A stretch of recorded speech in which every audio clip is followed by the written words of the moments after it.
Hello student अभी हम लोग सॉल्व करने वाले हैं एसईओ में चैप्टर 29 एक्सरसाइज के क्वेश्चन नंबर 49 से 52 तक। क्लियर है स्टूडेंट? चलिए शुरू करते हैं। क्वेश्चन नंबर 49 क्या कह रहा है? A ball of mass 100 gram and having a charge of 4.9 into 10 to the power -5 coulomb. चलिए जो जो चीज़ दिया हुआ है उसको लिखते चलते हैं। गिवन मास कितना दिया हुआ है, एक बॉल है उसका मास दिया हुआ है 100 ग्राम। 100 ग्राम मतलब 100 by 1000 kilogram means 10 to the power -1 kilogram. Clear है? नाउ इसका चार्ज भी दिया हुआ है स्टूडेंट। चार्ज कितना दिया हुआ है? This is 4.9 into 10 to the power -5 coulomb. चलिए, is released from rest in a region where a horizontal electric field of this. एक रीजन में जहां पे हॉरिजॉन्टल इलेक्ट्रिक फील्ड एग्जिस्ट कर रहा है और इलेक्ट्रिक फील्ड का मैग्नीट्यूड दिया हुआ है, वैल्यू दिया हुआ है 2 into 10 to the power 4 newton per coulomb. चलिए ठीक है। क्वेश्चन का पहला पार्ट कह रहा है find the resultant force acting on the ball. Resultant force acting on the ball मतलब कि एक बॉल जो है, एक बॉल जिसका मास m चार्ज q, इसको एक रीजन में जहां पे हॉरिजॉन्टल डायरेक्शन में इलेक्ट्रिक फील्ड इतना वैल्यू का एग्जिस्ट कर रहा है, वहां पर इसको हम क्या करते हैं? रिलीज करते हैं। रिलीज फ्रॉम रेस्ट मतलब कि इसका इनिशियल स्पीड जो है 0 है, इसको हम छोड़ देते हैं, रिलीज कर देते हैं। तो इस पर पूछ रहा है कि इस पर नेट फोर्स कितना लगेगा, रिजल्टेंट फोर्स का वैल्यू। ऑब्वियस स्टूडेंट इस पर टोटल 2 फोर्स लगेगा। एक फोर्स चूंकि अब इस पे charge small q positive charge है, तो इस q चार्ज के चलते इलेक्ट्रिक फील्ड इस डायरेक्शन में, इस पर इलेक्ट्रिक फोर्स QE वैल्यू का इस डायरेक्शन में लगेगा। क्लियर है? दूसरा फोर्स ऑफ ग्रेविटी, इसका जो वेट है वो वर्टिकली डाउनवर्ड डायरेक्शन में लगेगा। कितना वैल्यू का? mg वैल्यू का लगेगा। ऑब्वियस है ये दो इस पे फोर्स लगेगा वन थिंग, और दोनों ही कांस्टेंट वैल्यू का फोर्स है। QE, इस QE जो इलेक्ट्रिक फोर्स है इसका मैग्नीट्यूड भी कांस्टेंट है Q और E, चूंकि दोनों का वैल्यू कांस्टेंट है, डायरेक्शन भी कांस्टेंट है। mg यहाँ पर भी m और g सब कांस्टेंट है, डायरेक्शन भी कांस्टेंट है, मतलब दोनों कांस्टेंट वैल्यू का फोर्स इस पे लग रहा है। और ये दोनों फोर्स का रिजल्टेंट आपका फोर्स हो जाएगा ऑब्वियस है कुछ इस डायरेक्शन में, दोनों के बीच में शॉर्टेन एंगल पे होगा। क्लियर है? तो चलिए एक एक करके हम लोग ऐसा करते हैं, पहले QE और mg वैल्यू दोनों का वैल्यू निकाल लेते हैं। FE इलेक्ट्रिक फोर्स QE इसका पहले वैल्यू कैलकुलेट कर लेते हैं। दिस इज Q हो गया 4.9 into 10 to the power -5 into electric field हो गया 2 into 10 to the power 4 newton per coulomb. Sorry, इतना क्या हो जाएगा? न्यूटन हो जाएगा। इलेक्ट्रिक फोर्स हम लोग निकाल रहे हैं, इसको जब सॉल्व करेंगे this is 4.9 into 2 9.8 into 10 to the power -1, this becomes 0.98 newton. Electric force का वैल्यू हो गया 0.98 न्यूटन। चलिए इसका फोर्स ऑफ ग्रेविटी का वैल्यू देख लेते हैं। Fg equals to mg। mg का वैल्यू कितना हो जाएगा स्टूडेंट?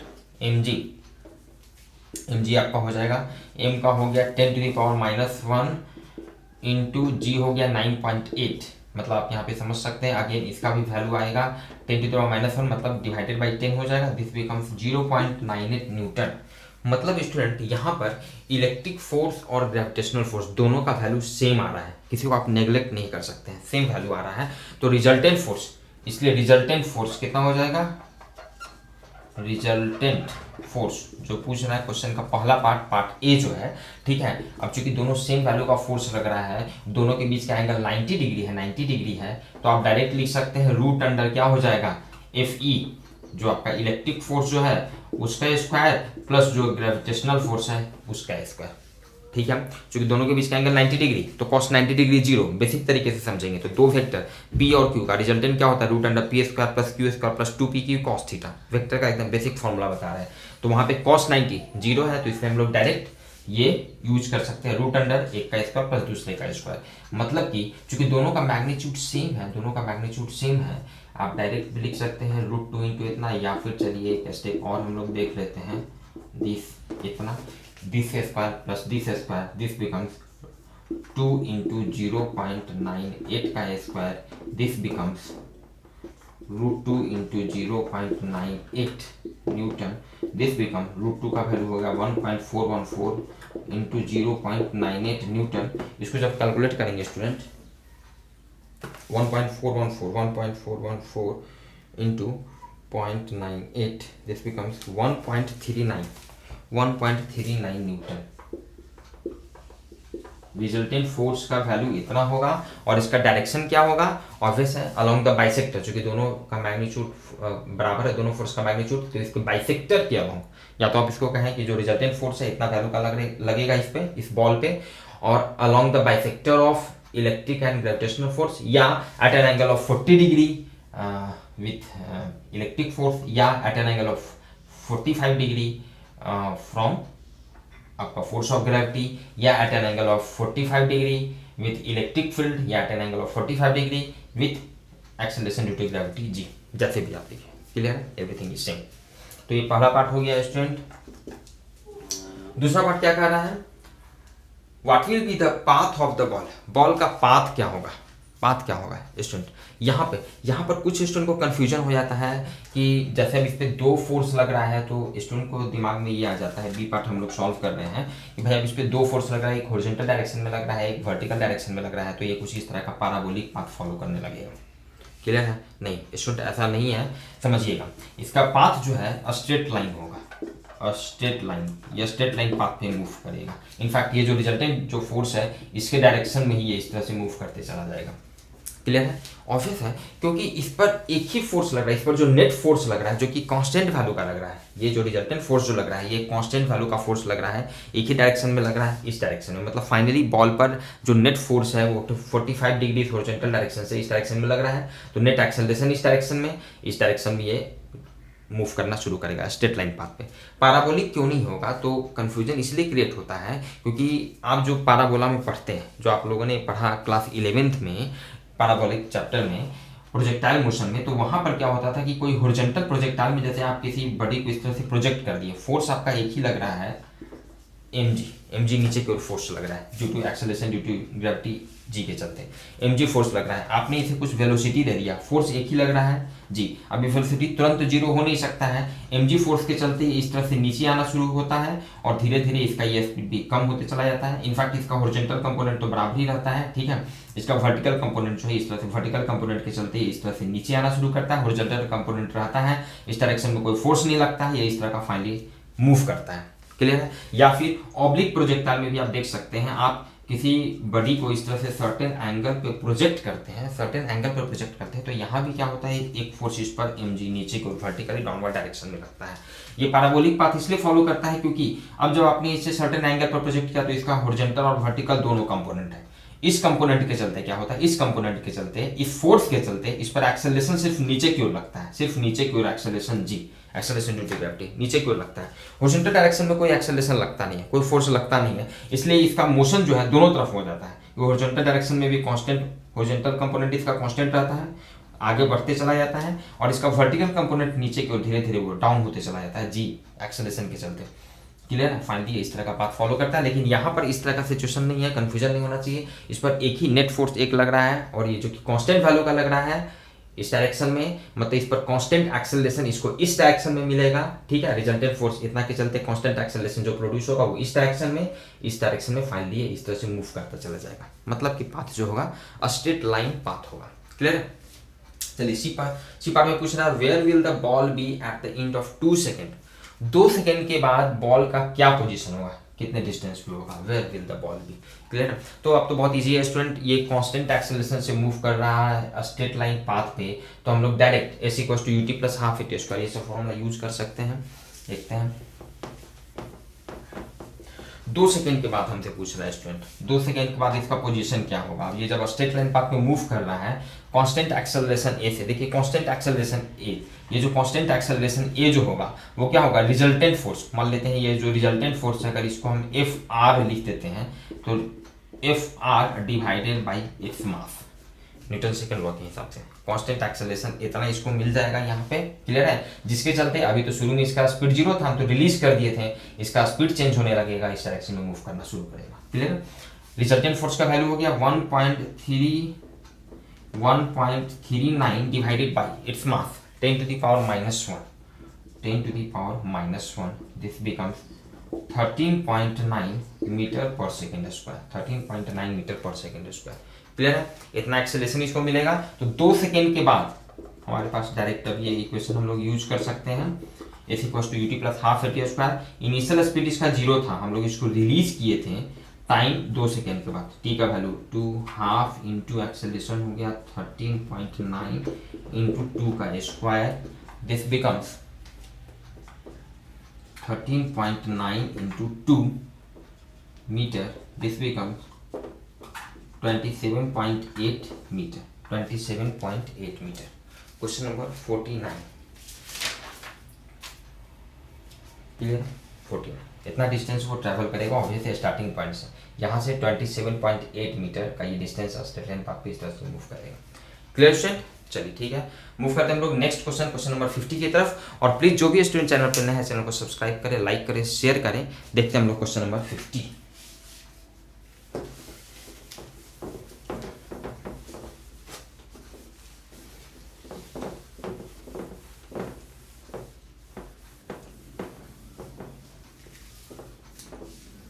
क्वेश्चन नंबर 50 का रहा है student, the bob of a simple pendulum has a mass of 40 gram and a positive charge. चलिए ठीक है, क्वेश्चन नंबर 50, कोई सिंपल पेंडुलम है, सिंपल पेंडुलम, इसका जो बॉब है it has certain mass and certain charge. Mass इसका दिया हुआ है स्टूडेंट, मास कितना है 40 ग्राम, 40 ग्राम, तो 40 में 1000 से डिवाइड करेंगे, मीन्स 40 इंटू 10⁻³ किलोग्राम। चलिए ठीक है, और इसका चार्ज भी दिया हुआ है 40 gram and A positive charge of 4 into 10⁻⁻6, 4 into 10⁻⁻6 coulomb, इतना चार्ज इस पे है। ठीक है, now it makes 20 oscillations in 45 second, it makes 20 oscillations in 45 second. 20 oscillations मतलब देखिएगा 20 ऑसिलेशंस, ये 20 ऑसिलेशंस, 20 ऑसिलेशन में कितना टाइम लगा इसको 45 सेकेंड, 45 सेकेंड लगा। तो एक ऑसिलेशन में कितना टाइम लगेगा 45 डिवाइडेड बाई 20, इतना सेकेंड टाइम लगेगा, और यही इसका टाइम पीरियड होगा। टाइम पीरियड, एक ऑसिलेशन में जितना टाइम लगता है उसी को हम कहते हैं उस सिंपल पेंडुलम का टाइम पीरियड। तो इसका टाइम पीरियड, इसका मतलब हम लोगों को पता चल गया। चलिए ठीक है, क्वेश्चन अब आगे कह रहा है, a vertical electric field pointing upward and of magnitude इतना Newton per coulomb is switched on, how much time will it now take to complete 20 oscillations। चलिए ठीक है, अभी क्या है कि अभी जब कोई इलेक्ट्रिक फील्ड नहीं है तब का सिचुएशन हमें दिया जा रहा था कि 20 ऑसिलेशंस करने में उसको 45 सेकंड लगा, भाई इतना इसका टाइम पीरियड है। चलिए ठीक है, अब एक दूसरा कंडीशन में कह रहा है कि जब एक vertical electric field pointing upward, अब क्या है कि मान लिया एक वर्टिकल डायरेक्शन में एक हम जब इलेक्ट्रिक फील्ड इस तरह से जनरेट कर देते हैं, क्लियर है, अभी कोई इलेक्ट्रिक फील्ड नहीं था पहले केस में, अब vertical direction, vertically upward direction में एक इलेक्ट्रिक फील्ड ई का वैल्यू हम लोगों को दिया हुआ है, कितना दिया हुआ है 2.5 इंटू 10⁻⁴ न्यूटन पर कूलम, ई का वैल्यू दिया हुआ है 2.5 इंटू 10⁻⁴ न्यूटन पर कूलम, इतना वैल्यू का एक इलेक्ट्रिक फील्ड यहाँ पर एग्जिस्ट हो जाता है। चलिए ठीक है, स्विच ऑन हम कर देते हैं, तब कह रहा है उसके बाद क्या होगा, how much time will it now take to complete 20 oscillation. तो अब इसको 20 ऑसिलेशन में, पहले तो 20 ऑसिलेशन में 45 सेकंड लग रहा था, अब जब इलेक्ट्रिक फील्ड हम यहाँ पे जनरेट कर देंगे वर्टिकली अपवर्ड डायरेक्शन में इतना वैल्यू का, तो अब इसको 20 ऑसिलेशन में कितना टाइम लगेगा, कितना टाइम लगेगा। क्लियर स्टूडेंट, ऑब्वियस है, पहले सोचिए how to think, this is important कि कैसे सोचेंगे। तो आप क्या कर सकते हैं, आप कर क्या सकते हैं भाई, तो पक्का बात है कि जब यहाँ पे सिंपल पेंडुलम की बात की जा रही है, जब टाइम का बात किया जा रहा है 20 ऑसिलेशन 45 सेकंड, मतलब यहाँ पे आपको टाइम पीरियड जब निकल रहा है, ठीक है ना, तो निश्चित रूप से एक बात की तरफ इशारा तो हो रहा है कि हम जो फॉर्मूला जानते हैं सिंपल पेंडुलम का टाइम पीरियड का क्या फॉर्मूला होता है, 2π√L/g इफेक्टिव, ये फॉर्मूला होता है इन जनरल। जहाँ पे अगर और भी कोई किसी भी तरह का फील्ड नहीं है, किसी भी तरह का फोर्स नहीं लग रहा है सिंपल पेंडुलम में, तो उस केस में यहाँ पे जी इफेक्टिव का वैल्यू सिंपल जी के बराबर हो जाता है। अगर और भी उस पर कोई फोर्स लग रहा होता है तो फिर जी इफेक्टिव का वैल्यू हम लोग निकालते हैं, नेट फोर्स निकाल के उसको मास से डिवाइड करते हैं। क्लियर बात है। चलिए, तो एक बात तो क्लियर है कि टाइम पीरियड का ये फॉर्मूला, इसमें कुछ हम लोग यूज करेंगे, कुछ बेनिफिशियल लग रहा है यूज करना, ठीक है। तो चलिए देखते हैं कि यहाँ पे टाइम पीरियड देखिए, पहले वाले केस में, फर्स्ट केस का अगर हम लोग बात करते हैं तो फर्स्ट केस में टाइम पीरियड हम लोगों को दिया हुआ है कितना 45 45/20, 45/20 इक्वल्स टू 2π√L/g। ध्यान दीजिएगा, क्योंकि पहले केस में कोई इलेक्ट्रिक फील्ड नहीं है, ठीक है, इस पर सिर्फ और सिर्फ एक ही फोर्स लग रहा है, mg सिर्फ और सिर्फ एक ही फोर्स लगेगा नीचे की ओर, ठीक है। तो उस हिसाब से जी इफेक्टिव का वैल्यू आपका जी के बराबर हो जाएगा पहले वाले केस में। चलिए ठीक है, इसको पहला इक्वेशन मान लेते हैं, इसको फर्स्ट इक्वेशन मान लेते हैं। नाउ दूसरे केस में देखते हैं स्टूडेंट, सेकेंड केस में। सेकेंड केस मतलब कि अब जब इलेक्ट्रिक फील्ड यहाँ पर इस तरह से वर्टिकली अपवर्ड डायरेक्शन में आ गया है, तो ध्यान दीजिएगा स्टूडेंट, ध्यान दीजिएगा। मान लेते हैं थोड़ा सा इसका पोजीशन ऊपर दिखा देते हैं।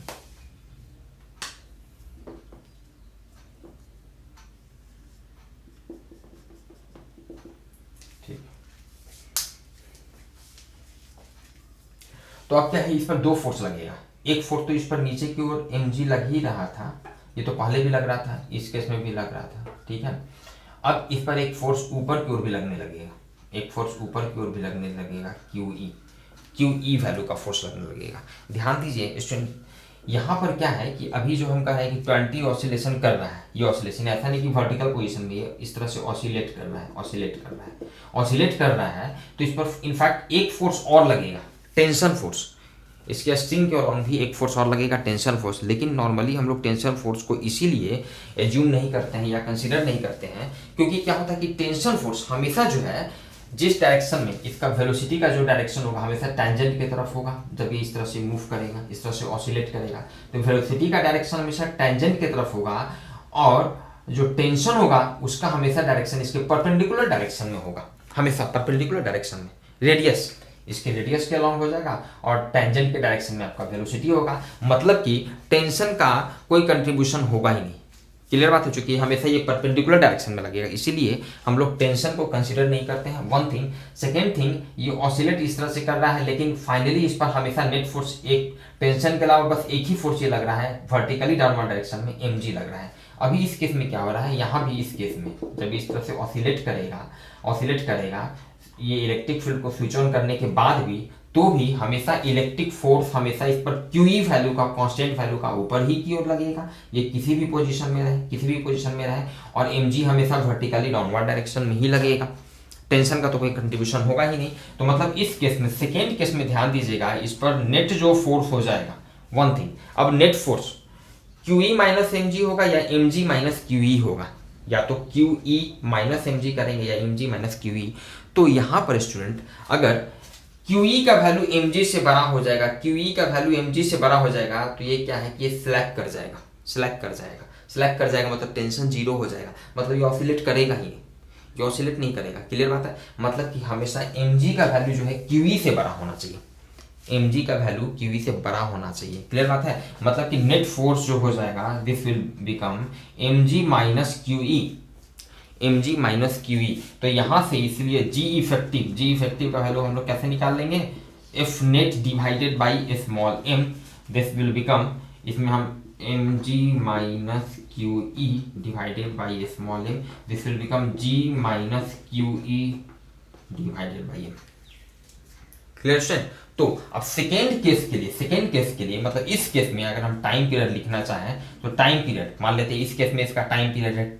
क्लियर है, यहाँ भी t ही लिखे थे, t तो ये जनरल फॉर्मूला था। चलिए सेकेंड केस में हम मान लेते हैं टाइम पीरियड t है, तो क्या हो जाएगा 2π√L/g इफेक्टिव। तो g इफेक्टिव कितना है, g minus QE divided by m, g minus QE by m। Clear है, चलिए इसको इक्वेशन नंबर 2 मान लेते हैं, 1 and 2 ऐसा करते हैं, बाई 1 डिवाइडेड बाई 2 कर देते हैं, 1 डिवाइडेड बाई 2। चलिए 1 डिवाइडेड बाई 2 करेंगे, 1 डिवाइडेड बाई 2 करेंगे, तो ध्यान दीजिएगा इधर आपका हो जाएगा, इधर है 45/20, तो 45/20t, 45/20t, ठीक है। और इधर आपका हो जाएगा, ये L और L आपका कैंसिल हो जाएगा, तो हो जाएगा ऊपर में ये G minus QE by m divided by, ये वाला ऊपर चल जाएगा, ये आपका नीचे रहेगा। Clear, simple mathematics.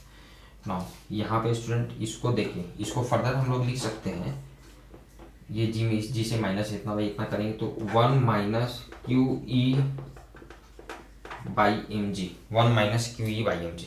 Clear student.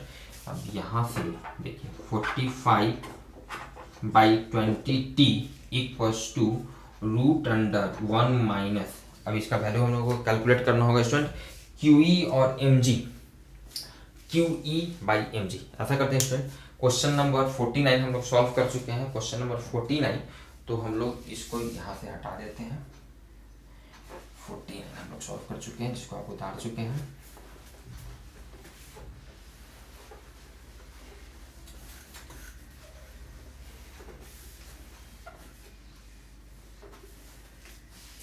कोई परेशानी नहीं होनी चाहिए। जहां पर अगर आपको कुछ भी नोट करना है तो वीडियो को पॉज करें। अब सपोज कीजिए कि मान लिया अगर आपको इस क्वेश्चन को नोट करना था तो जब हम आपसे बात कर रहे थे, कुछ यहाँ पे डिस्कस कर रहे थे, इस पोजीशन में आप वीडियो को पॉज करें, स्क्रीनशॉट लें और वहां पर उसका क्वेश्चन नोट करना है, लाइक दिस। क्लियर है ना। चलिए यहाँ पे देखते हैं हम लोग क्यूई और एमजी का वैल्यू हम लोग कैलकुलेट कर लेते हैं। क्यूई और एमजी का ये 50, क्वेश्चन नंबर 50 को हम लोग सॉल्व कर रहे हैं।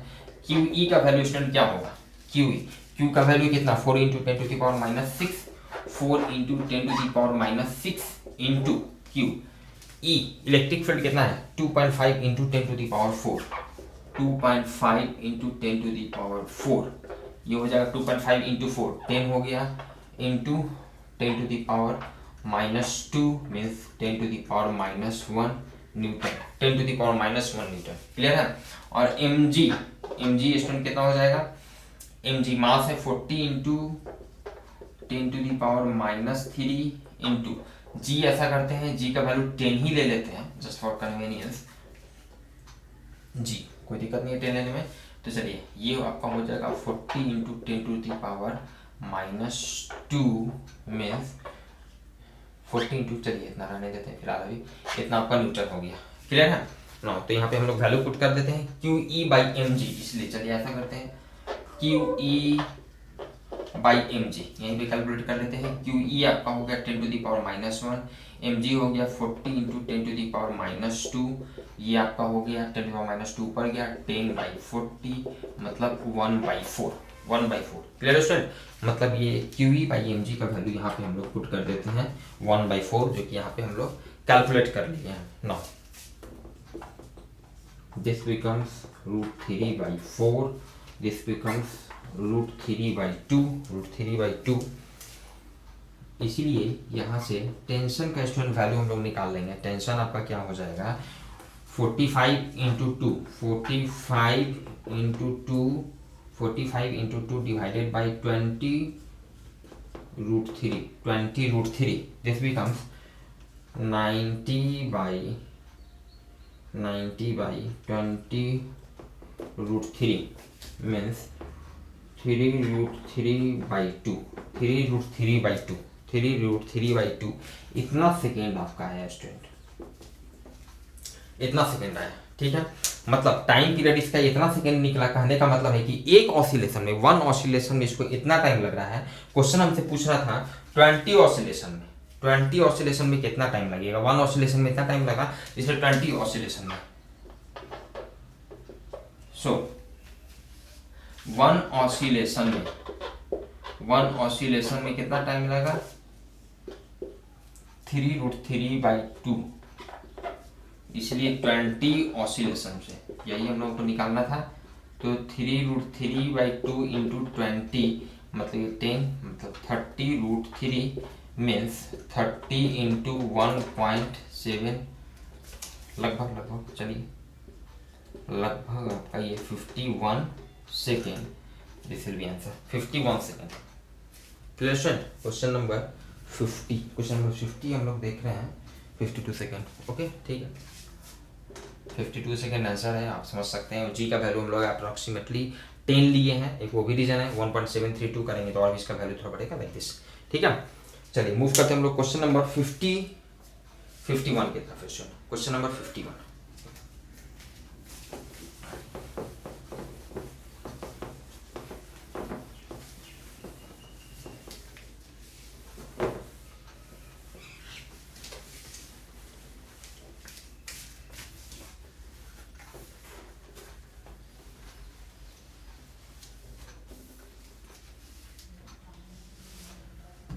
Question number 51।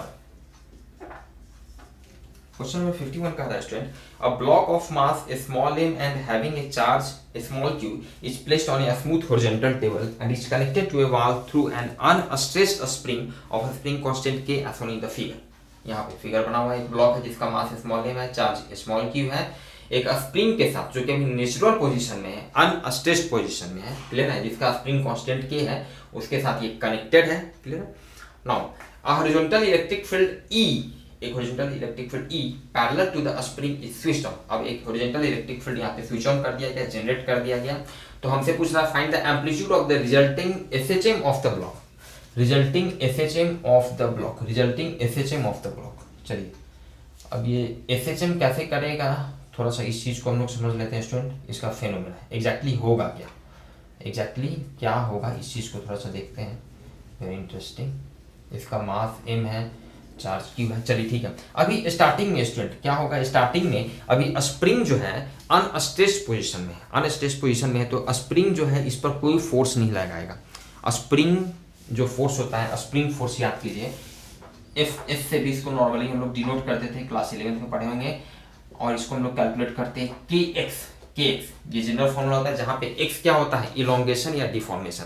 तो अभी क्या है, ये नेचुरल पोजीशन में है, नॉर्मल है, कोई स्ट्रेस, ये अनस्ट्रेस्ड है, मतलब एक्स का वैल्यू जीरो है, एक्स का वैल्यू जीरो है, इसलिए स्प्रिंग फोर्स नहीं लगेगा इस पर, ये स्प्रिंग जो है अभी कोई फोर्स नहीं लगा रहा होगा, क्लियर है, कोई प्रॉब्लम नहीं है। चलिए ठीक है, इस पर जो नॉर्मल अपना एक mg और एक नॉर्मल फोर्स जो लग रहा होगा बैलेंस है, बिल्कुल रेस्ट में है।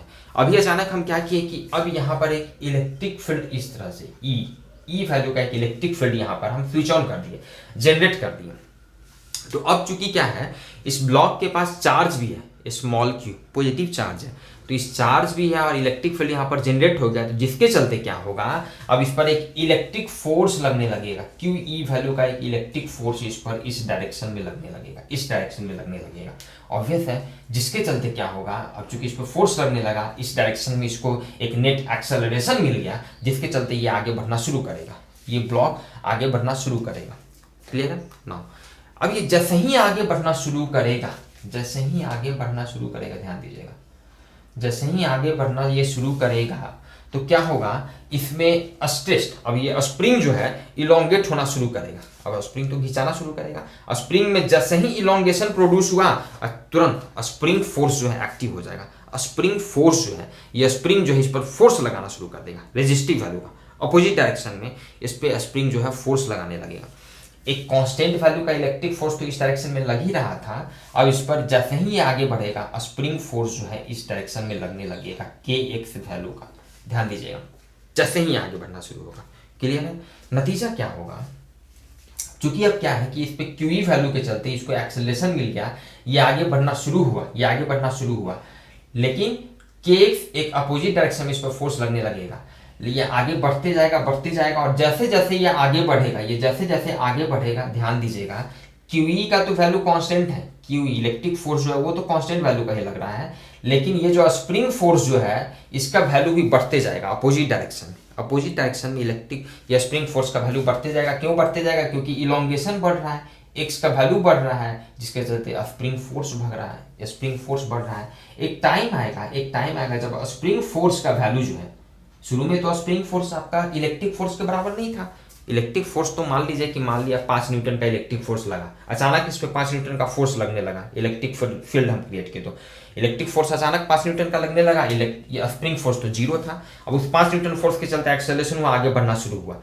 स्प्रिंग फोर्स जो है वो धीरे धीरे बढ़ना शुरू हुआ, 0.1 Newton, 0.5 Newton, 1 Newton, 1.5 Newton, 1.7 Newton, like this बढ़ते ही, और ये तो 5 न्यूटन का कंटिन्यू लग रहा है, ठीक है। नतीजा क्या होगा, धीरे धीरे ये आगे बढ़ते जाएगा, इसका स्पीड बढ़ते जाएगा, लेकिन एक टाइम ऐसा आएगा जब स्प्रिंग फोर्स जो है, स्प्रिंग फोर्स का जो वैल्यू है, चूंकि स्प्रिंग फोर्स बढ़ते जा रहा है, इलोंगेशन बढ़ रहा है, स्प्रिंग फोर्स बढ़ते जा रहा है, स्प्रिंग फोर्स का वैल्यू जो है इस इलेक्ट्रिक फोर्स के बराबर हो जाएगा। एक टाइम ऐसा आएगा कि स्प्रिंग फोर्स का वैल्यू इस इलेक्ट्रिक फोर्स के बराबर हो जाएगा। मान लेते हैं अगर ये इलोंगेशन मान लेते हैं, अगर कैपिटल एक्स है तो कैपिटल एक्स के बाद यहाँ पर स्प्रिंग फोर्स जो है वो लगने लगेगा के कैपिटल एक्स, क्लियर है। और इस पोजीशन में ये दोनों फोर्स बराबर होगा, और इस पोजीशन में ध्यान दीजिएगा यहाँ पर इसका वेलोसिटी मैक्सिमम हो जाएगा, मैक्सिमम वेलोसिटी होगा। क्यों मैक्सिमम वेलोसिटी होगा?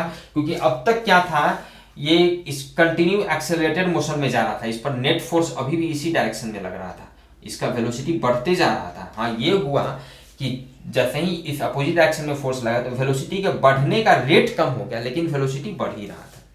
क्लियर है?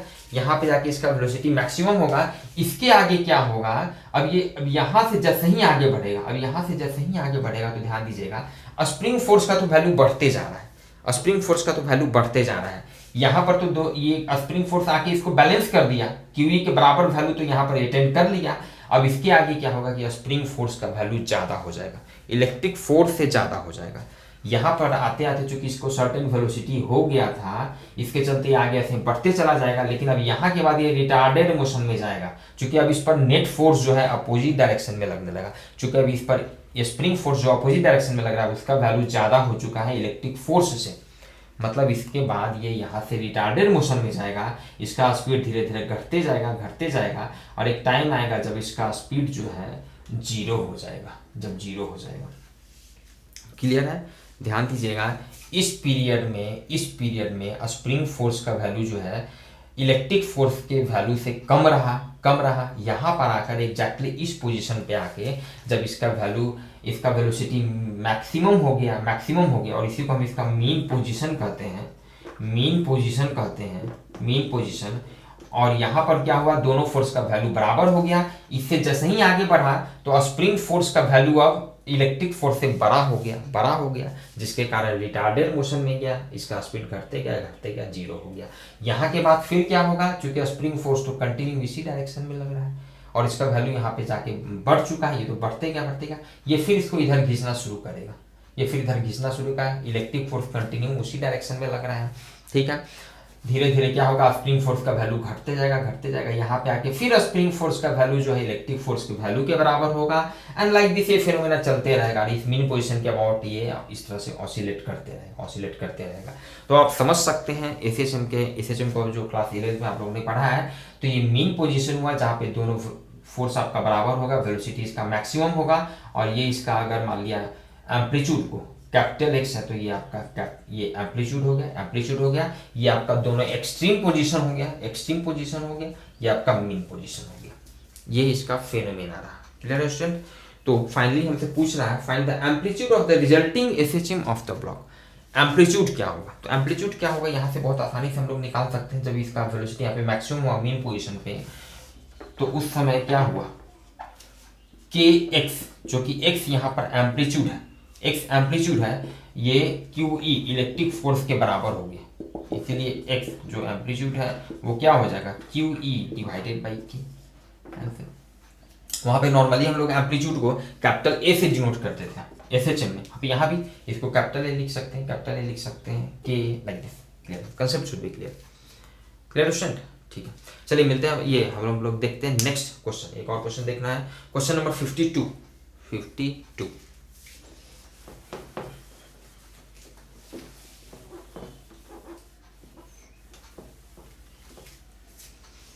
52 ये क्वेश्चन क्या कर रहा है student, a block of mass small m containing a net positive charge, एक ब्लॉक मास स्मॉल m है, चार्ज स्मॉल q है, is placed on a smooth horizontal table which terminates in a vertical wall as shown। एक vertical wall यहाँ पर है, यहाँ पे horizontal electric field ही है, तो एक horizontal electric field switch on. ठीक है, इसका डिस्टेंस दिया हुआ है, क्वेश्चन आप देख सकते हैं। क्वेश्चन ये है कि एक ब्लॉक है, mass small m, charge small q, एक वर्टिकल वॉल से इसका डिस्टेंस स्मॉल d दिया हुआ है। जब हम यहाँ पर एक इलेक्ट्रिक फील्ड हॉरिजॉन्टल डायरेक्शन में E एक कांस्टेंट वैल्यू का इलेक्ट्रिक फील्ड इस जब जनरेट करते हैं, ठीक है, तो हमसे पूछ रहा है find the time period of the resulting oscillatory motion, is it simple harmonic motion.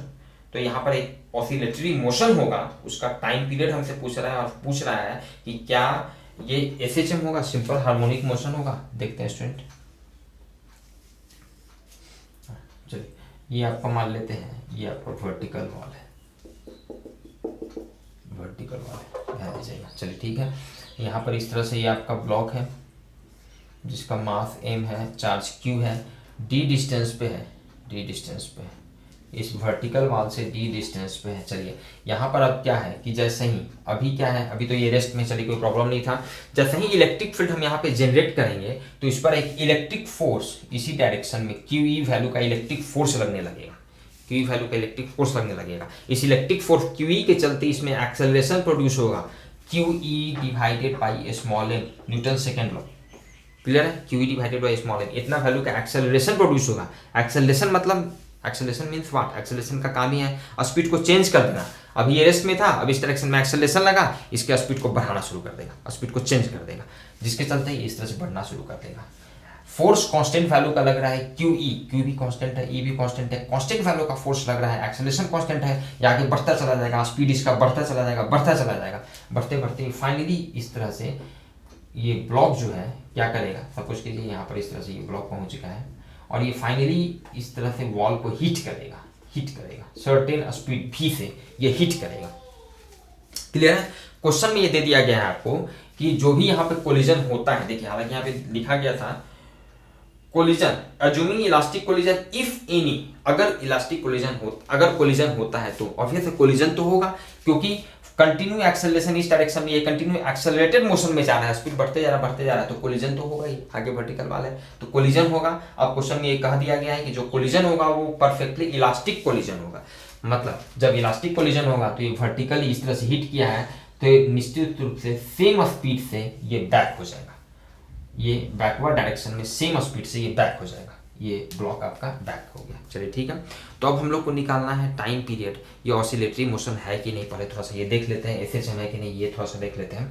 ध्यान दीजिएगा, अब क्या होगा कि अब ये सेम स्पीड से यहाँ से बढ़ना शुरू होगा, यहाँ से सेम स्पीड से फिर इधर जाना शुरू होगा, लेकिन इस पर इलेक्ट्रिक फोर्स क्यू जो है अभी भी उसी डायरेक्शन में लग रहा है, ये तो हमेशा उस पर इसी डायरेक्शन में लगेगा। ठीक है, अब ये इधर चलना शुरू किया, फोर्स इस पर लग रहा है, इधर फोर्स इधर लग रहा है, मतलब कि एक्सेलरेशन उधर है, इसका मतलब है कि रिटार्डेड मोशन में जाएगा, डी एक्सेलरेशन में जाएगा, नेगेटिव एक्सेलरेशन में जाएगा, जो भी समझिए। ठीक है ना, स्पीड इधर है, चल रहा है इधर, फोर्स लग रहा है उधर, धीरे धीरे इसका स्पीड घटते जाएगा, और यहाँ पे आके फिर से इसका स्पीड जीरो हो जाएगा, फिर से स्पीड इसका जीरो हो जाएगा। क्यों? क्योंकि जितना एक्सेलरेशन से यहाँ पे इसका जीरो से भी स्पीड हुआ, अब उतना ही एक्सेलरेशन अपोजिट डायरेक्शन में लग रहा है, उतना ही एक्सेलरेशन अपोजिट डायरेक्शन में जब लग रहा है तो फिर से इसका स्पीड जो है उतना ही यहाँ पे आते आते फिर से इसका स्पीड घटते घटते जीरो हो जाएगा, क्लियर है? तो मतलब कि ये ऑसिलेटरी मोशन तो होगा, one thing is clear, oscillatory motion होगा, क्लियर है? दूसरा, अब इसमें एक बात देख लेते हैं, ऑसिलेटरी मोशन होगा और एसएचएम होगा कि नहीं ये थोड़ा देखते हैं। तो ध्यान दीजिए स्टूडेंट, एसएचएम के लिए क्या कंडीशन होता है कि एसएचएम में जब भी एक्सेलरेशन जो होता है वो हमेशा डिस्प्लेसमेंट के प्रोपोर्शनल होना चाहिए। डिस्प्लेसमेंट बढ़ रहा है तो एक्सेलरेशन का भी मैग्नीट्यूड बढ़ना चाहिए, और साथ ही साथ जिस डायरेक्शन में डिस्प्लेसमेंट है उसके अपोजिट डायरेक्शन में लगना चाहिए, क्लियर है? तो यहाँ पर पहला क्या है कि इस पर जो फोर्स जो लग रहा है वो कांस्टेंट वैल्यू का फोर्स लग रहा है, फोर्स तो वेरिएबल नहीं है, force Q E constant value का फोर्स लग रहा है, जिसके चलते इसमें एक्सेलरेशन जो प्रोड्यूस हो रहा है क्यू ई बाई एम, ये भी कांस्टेंट वैल्यू का एक्सेलरेशन है, ये कोई डिस्प्लेसमेंट पे डिपेंड नहीं कर रहा है। ऐसा नहीं कि डिस्प्लेसमेंट इसका बढ़ रहा है तो एक्सेलरेशन भी बढ़ रहा है, ऐसा नहीं है, मतलब ये एसएचएम नहीं है। साथ ही साथ आप देख सकते हैं कि ये हमेशा डिस्प्लेसमेंट के अपोजिट डायरेक्शन में भी नहीं लग रहा है। अभी जब इस तरह से जब इसका ये जब वॉल की तरफ जा रहा था तब तो जिस डायरेक्शन में एक्सेलरेशन था उसी डायरेक्शन में डिस्प्लेसमेंट था, मतलब जो कि ये कंडीशन नहीं है एसएचएम का। एसएचएम में है कि हमेशा एक्सेलरेशन जो है डिस्प्लेसमेंट के अपोजिट डायरेक्शन में होना चाहिए। तो अभी जब जा रहा था वॉल की तरफ उस समय डिस्प्लेसमेंट भी इधर, एक्सेलरेशन भी इधर। हाँ, रिटर्निंग टाइम में ऐसा हो रहा था कि इसका डिस्प्लेसमेंट इधर है, एक्सेलरेशन उधर है, लेकिन हमेशा ऐसा नहीं था। मतलब फाइनली हम कह सकते हैं कि भाई ये एसएचएम का केस नहीं है। हाँ, सिंपल एक ऑसिलेटरी मोशन है, लेकिन सिंपल हार्मोनिक मोशन के केस को फॉलो नहीं करता है, एसएचएम नहीं हुआ, क्लियर है? अब इसका स्टूडेंट हमें टाइम पीरियड निकालना है। टाइम पीरियड, तो टाइम पीरियड मतलब कि यहाँ से यहाँ जाने में और फिर यहाँ से यहाँ आने में, यही इसका टाइम पीरियड हो गया ना। ऑसिलेटरी मोशन यहाँ से यहाँ गया, फिर यहाँ से यहाँ आया, तो ये एक टाइम पीरियड हो गया, यहाँ से यहाँ, यहाँ से यहाँ, तो यही टाइम हमें निकालना है। तो ऐसा करते हैं स्टूडेंट, हम लोग यहाँ से यहाँ जाने का टाइम निकाल लेते हैं। चूंकि डिस्टेंस हम लोगों को दिया हुआ है, इनिशियल स्पीड इसका 0 था, ठीक है, एक्सेलरेशन हम लोगों को पता है क्यू ई बाई एम, तो ये यहाँ से यहाँ तक का हम लोग टाइम निकाल लेंगे, उसको डबल कर देंगे तो मेरा टाइम पीरियड निकल जाएगा, क्योंकि फिर उतना ही टाइम इसको यहाँ से यहाँ आने में लगा, क्लियर है? तो वी है, देखिए s equal to u t plus half a square formula से, s equal to u t plus half a t square, half a t square. Displacement कितना है डी, इनिशियल स्पीड कितना है 0 इंटू टाइम, मान लेते हैं ये टाइम, ये टी निकालना है, प्लस हाफ एक्सेलरेशन कितना है q e by m, q E divided by m into time, time कितना हो गया, टाइम तो निकालना ही है, टाइम ही हम लोग निकाल रहे हैं। इनफैक्ट यहाँ से आप देख सकते हैं d equals to q E t square by 2m, और यहाँ से इसलिए टाइम कितना निकल जाएगा student, root under 2md divided by q E, इसलिए रिक्वायर्ड टाइम पीरियड,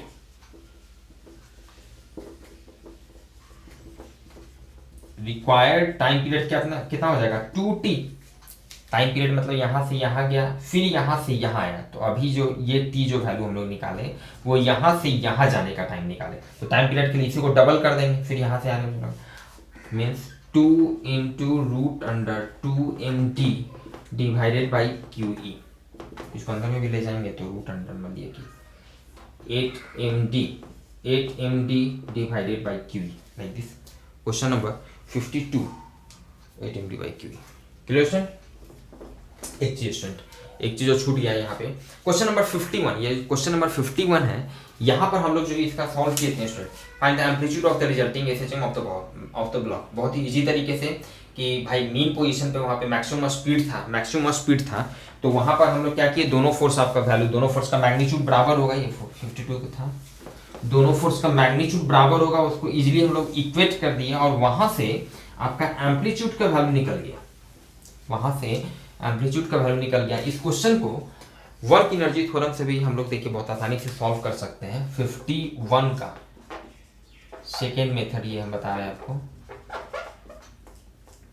सिचुएशन ये था कि भाई इस तरह से ये स्प्रिंग है, अभी नेचुरल पोजीशन ही है, ये इसका नेचुरल पोजीशन है, ठीक है। उसके बाद इसका एक टाइम आया जब इसका स्पीड जो है मैक्सिमम हो गया, उस समय क्या हुआ, इस पर जो स्प्रिंग फोर्स जो लग रहा था kx, ये इलोंगेशन, यही इसका एम्पलीट्यूड था kx, और जो इलेक्ट्रिक फोर्स लग रहा था qe, दोनों बराबर था, ठीक है। फिर आगे बढ़ते गया धीरे धीरे एक टाइम आया कि भाई इसका स्पीड जो है 0 हो गया, फेनोमेना आप समझ रहे हैं, ठीक है। इस पीरियड में अगेन हम ब्रीफ कर दें, इस पीरियड में क्या हुआ था कि इस स्प्रिंग फोर्स का वैल्यू कम था, इलेक्ट्रिक फोर्स से यहाँ पे बराबर हो गया, और इस पीरियड में स्प्रिंग फोर्स का वैल्यू ज़्यादा हो गया, जिसके चलते रिटार्डेड मोशन में वेलोसिटी 0 हो गया। चलिए ठीक है, देखिए हम ऐसा करते हैं कि ये मान लेते हैं पोजिशन 1 है, ये पोजिशन 1 मान लेते हैं, ये पोजिशन 2 है, ये पोजिशन 3 है, ठीक है। यहाँ पर इस ब्लॉक पे टोटल 2 फोर्स के चलते वर्क हो रहा है, 2 फोर्स, एक फोर्स है स्प्रिंग फोर्स, एक है आपका इलेक्ट्रिक फोर्स। तो नेट वर्क डन जो होगा change in kinetic energy from work energy theorem, या ऐसा लिखिए अप्लाइंग वर्क एनर्जी थ्योरम। अब चूंकि क्या है कि क्लास 11th में वर्क पावर एनर्जी चैप्टर में वहाँ पे पढ़े हैं डिटेल से वर्क एनर्जी थ्योरम वगैरह, तो कैसे उसका हम लोग यूज करते हैं ये आपका कंसेप्ट थोड़ा क्लियर होना चाहिए। Applying work energy theorem from position 1 2 3 1 से 3 के पोजीशन 1 से पोजीशन 3 तक में हम वर्क एनर्जी थ्योरम लगा रहे हैं। क्यों लगा रहे हैं इसका भी देखिए कारण है, 1 से 3 ही क्यों लगा रहे हैं। 1 से 3 में लगाने से फायदा क्या है कि हम जो इधर लिखेंगे work done by electric force plus work done by spring force equals to change in kinetic energy. तो चेंज इन काइनेटिक एनर्जी मेरा 1 से 3 में 0 है, क्योंकि यहाँ भी फाइनल स्पीड इसका 0 है, शुरू में भी इसका स्पीड यहाँ पे 0 था, ये फायदा हो जाएगा। आप 1 से 2 के बीच में भी लगा सकते हैं, कोई प्रॉब्लम नहीं है। तो 1 से 2 के बीच में लगाइएगा वर्क एनर्जी थ्योरम, तो बस यही है कि आपको यहाँ का स्पीड पता होना चाहिए, तब तो यहाँ का काइनेटिक एनर्जी आप लिखिएगा। क्लियर है? चलिए ठीक है, हम 1 से 3 इसलिए लगा रहे हैं, तो यहाँ पर हम लिखते हैं work done by spring, work done by electric force plus work done by spring FS, spring force equals to change in kinetic energy. Clear है? Now work done by electric force, चलिए तो work done by electric force, तो electric force का magnitude Fe, ठीक है, dot F E dot displacement, यहाँ से यहाँ तक का डिस्प्लेसमेंट, तो ये भी आपका एम्पलीट्यूड, ये दोनों एक्सट्रीम पोजीशन था, डिटेल हम आपको डिस्कस कर चुके हैं जस्ट अभी, ये आपका मीन पोजीशन है। तो एफ ई इंटू 2x, यही एक्स का वैल्यू हमें निकालना है, डिस्प्लेसमेंट नेट यहाँ से 1 से 3 तक लगाना है, तो डिस्प्लेसमेंट हो गया 2x इंटू कॉस 0, जिस डायरेक्शन में कंटिन्यू, ये इलेक्ट्रिक फोर्स तो कंटिन्यू इसी डायरेक्शन में लगा है, क्यू ई वैल्यू का डिस्प्लेसमेंट भी यहाँ से यहाँ तक में कंटिन्यू इसी डायरेक्शन में लगा है, तो फोर्स और डिस्प्लेसमेंट के बीच का एंगल हो गया 0 डिग्री। क्लियर है? Work done by F E, ठीक होता है ना, फोर्स डॉट डिस्प्लेसमेंट तो एफ डी कॉस थीटा, समझ रहे हैं? चलिए ठीक है। नाउ स्प्रिंग फोर्स याद कीजिए, पढ़े होंगे, स्प्रिंग फोर्स जो क्या है, अब ये कंटिन्यू इस तरह से इलोंगेशन में जा रहा है, ठीक है, तो स्प्रिंग फोर्स यहाँ पे क्या हो जाएगा, हाफ के एक्स स्क्वायर, तो इलोंगेशन कितना हो गया यहाँ से यहाँ तक में 2x, तो हाफ के 2x का x स्क्वायर। और चेंज इन काइनेटिक एनर्जी, तो चेंज इन काइनेटिक एनर्जी मतलब काइनेटिक एनर्जी आपको लिखना है 3 पर माइनस काइनेटिक एनर्जी 1 पे। क्लियर है? नाउ दिस इज ये इलेक्ट्रिक फोर्स का मैग्नीट्यूड कितना है, q E into 2x, cos 0 1 हो गया, माइनस हाफ इंटू के इंटू 2x का स्क्वायर इक्वल्स टू 0 माइनस 0। 3 पर भी काइनेटिक एनर्जी 0, 1 पर भी काइनेटिक एनर्जी 0, चूंकि स्पीड 0 है। क्लियर है? यहां से आप देख सकते हैं 2x और 2x यहाँ पे दोनों में कॉमन है, तो Q E minus half into के एक्स, सॉरी हाफ इंटू के इंटू 2x, हाफ इंटू के इंटू 2x, देखिए कंफ्यूजन नहीं होना चाहिए, half into 2x equals to 0, चूंकि एक 2x दोनों में कॉमन ले लिए, एक 2x यहाँ से निकल गया, ठीक है। यहाँ से क्यू ई माइनस ये 2 से ये 2 कैंसिल हुआ, ये 2 से ये 2 कैंसिल हुआ, दिस बिकम्स के एक्स इक्वल्स टू 0, यहाँ से x का वैल्यू निकल गया आपका क्यू ई डिवाइडेड बाई के। क्लियर? ऑब्वियस है ये थोड़ा लंबा मेथड तो हो ही जा रहा है, लेकिन एक यहाँ से प्रैक्टिस हमारा हो गया कि कैसे वर्क एनर्जी थ्योरम को यहाँ पे हम लोग अप्लाई कर सकते हैं। अदरवाइज वो मेथड इजी है, बहुत आसानी से वहाँ से हम लोग ये कर सकते हैं, दोनों को इक्वेट करके। क्लियर? तो मिलते हैं फिर नेक्स्ट क्लास में नेक्स्ट रेस्ट क्वेश्चन सॉल्यूशन के साथ। Thank you.